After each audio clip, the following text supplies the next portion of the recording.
Ce mercredi 22 novembre 2023, l'Agence nationale de gestion des déchets ANAGED a mobilisé guides religieux et chefs de communauté à la sensibilisation des populations à la gestion des déchets solides ménagers et assimilés. Concernant la qualité des cibles, il est revenu au dit comme M.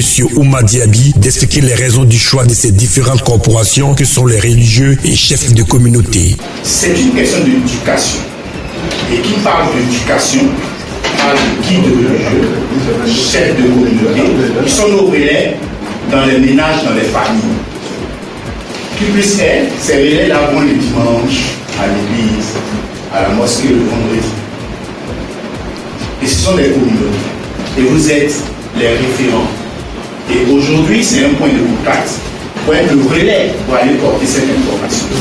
C'est pour nous, pour atteindre les familles, c'est vous, en premier.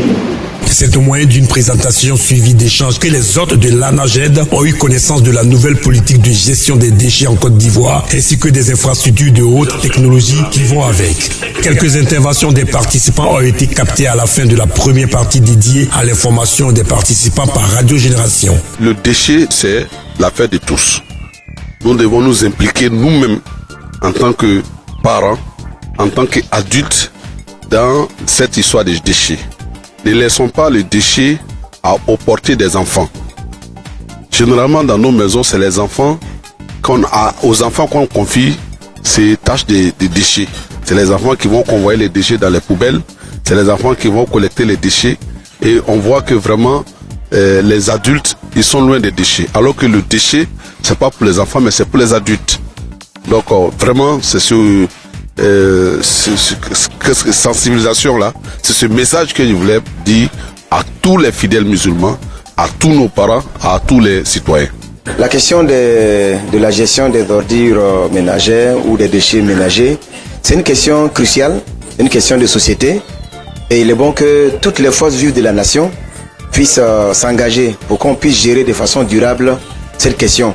Et nous, en tant que guides religieux, on a un rôle déterminant dans ce secteur-là, puisque nous avons une forte proportion de la population qui fréquente nos assemblées.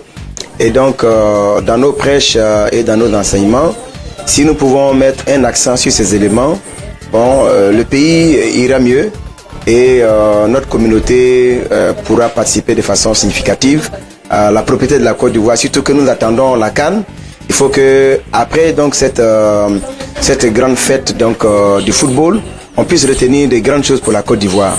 Et donc en repartant, nous aurons à dire bien des choses à notre communauté, à nos leaders, pour qu'ils comprennent qu'effectivement qu'ils ont un rôle important à jouer dans la gestion des ordures ménagères dans notre pays.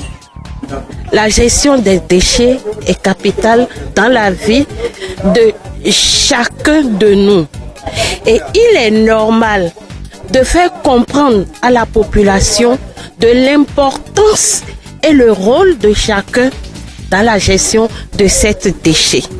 Et il faut surtout aujourd'hui une éducation de base. D'abord, la sensibilisation seule ne suffit pas. Il faut former la base, c'est-à-dire la jeunesse d'aujourd'hui. Donc, c'est de les éduquer à mieux gérer, à ne pas jeter, par exemple, les chiffons par terre, les déchets par-ci sur la route, et de mieux faire afin que notre environnement soit sain. L'ANAGED fait beaucoup, mais malheureusement, il y a tellement, la population a tellement augmenté à Abidjan que souvent on ne voit pas. Mais on a tous connu, avant 2010, on avait eu la physionomie d'Agamé, on a eu la physionomie de Yopougon. Comment la propriété est arrivée aujourd'hui jusqu'en 2020, 2022, 2023. Sincèrement, l'ANAGED fait un grand boulot. Et nous tenons à leur dire sincèrement merci. La gestion des déchets étant visiblement une affaire de tous, la mise en place d'un cadre de collaboration est apparue indéniable entre l'ANAGED et ses invités que sont les collectivités communautaires afin d'amorcer le nouveau vent de salubrité qui souffle en Côte d'Ivoire depuis quelque temps déjà au travers des actions menées par l'ANAGED et son directeur, Madame Sarantene Ouattara.